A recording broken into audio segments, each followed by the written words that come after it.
Hello යාළුවනේ ඉතින් කොහොමද? ඉතින් අද ගෙනල්ලා තියෙනවා යාළුවනේ සත්තුන්ගේ වීඩියෝ එකක්. ඉතින් අද මල්ලගේ හිටියා යාළුවනේ ඉබ්බෝ 3 දෙනෙක්. ඉතින් මේ 3 දෙනා අපි පරිසරයට මුදාහරිනවා. ඉතින් මේගොල්ලෝ හම්බෙද්දී යාළුවනේ ගොඩක් පොඩියට හිටියේ. ඉතින් දැන් නම් ගොඩක් ලොකුයි. ඉතින් යාළුවනේ මේගොල්ලෝ එක තැනක ඉන්නෙම නැහැ. කොහොම හරි කොහෙද හරි පනින්න තමයි බලන්නේ. දැනුත් පේනවනේ. මම ඔයගොල්ලන්ට අත තියලා පෙන්නන්නම් මගේ අතත් එක්ක මේගොල්ලොන්ගේ සයිස් එක. ඉතින් සාමාන්‍ය මගේ අල්ලෙන් භාගයකට වඩා වැඩියෙන් ඉන්නා. ඉතින් මෙයා තමයි යාළුවනේ ඉබ්බෝ 3 දෙනාගේ ලොකුම ඉබ්බා. මේ ඉන්නේ 3 දෙනාම පේන්නේ යාළුවනේ. ඉතින් 3 දෙනාම එක සමානකේ මෙයා තමයි ලොකුම ඉබ්බා. මේගොල්ලෝ මම හොයාගත්ත යාළුවනේ ගෙවල් ළඟ කානුවක ඉඳලා.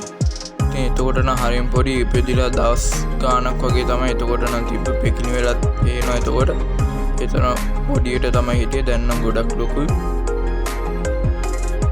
ඉතින් යාළුවනේ අපි මේගොල්ලෝ දාන්න ගිය යාළුවනේ දියතට. ඉතින් අපේ ගෙවල් ළඟ යාළුවනේ කබරය තලගොවි එහෙම ගොඩක් ඉන්නවා. අනිවාර්යෙන් මේට දැම්මත් ඒගොල්ලොන්ගේ ගුදුරක් වෙන්න ඊට අනික තාම පොඩි පැටව නිසා. ඉතින් දියතේ මේ තැන අපි තෝරගත්තා. ඉතින් යාළුවනේ මෙතනට කිඹුල්ල එන්නේ නැලු. එතන වැට ගහලා තියෙන. ඉතින් මෙතනින් දිගටම යන්න පුළුවන් මේගොල්ලන්ට ඉස්සරහට. ඉතින් ඉස්සරහට වගුරු බිම වගේ කැලයක් තියෙනවා. ඉතින් ඒගොල්ලෝ ඉතින් හොඳට ඉදී. ඉතින් අපි තිබ්බා. ඉතින් අපේ ලොකු ඉබ්බා නම් යාළුවනේ ටිකක් යන්න අදිමදි කර අනිත් ඉබ්බා නම් කෙලින්ම ගිහිල්ලා පැන්න. ඉතින් ලොකු ඉබ්බා නම් යාළුවනේ දෙතුන් පාරක්ම දාද්දි අපේ පැත්තටම ආවා. ඉතින් අනිත් දෙන්න නම් එකපාරට වතුරට ගියා.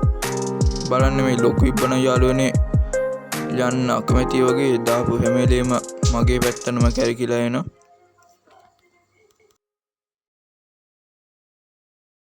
ඊට පස්සේ යාළුවනේ ටිකක් ලං කරලම දැම්ම. ඊට පස්සේ තමයි ආ ගියේ. ওই විදිහට තමයි යාළුවනේ අපි මාස 10ක් බලාගත් ඉබ්බෝ ටිකව දැම්මේ. එහෙනම් නදර ගිහිල්ලා එන්න හැමෝටම සුබ දවසක්.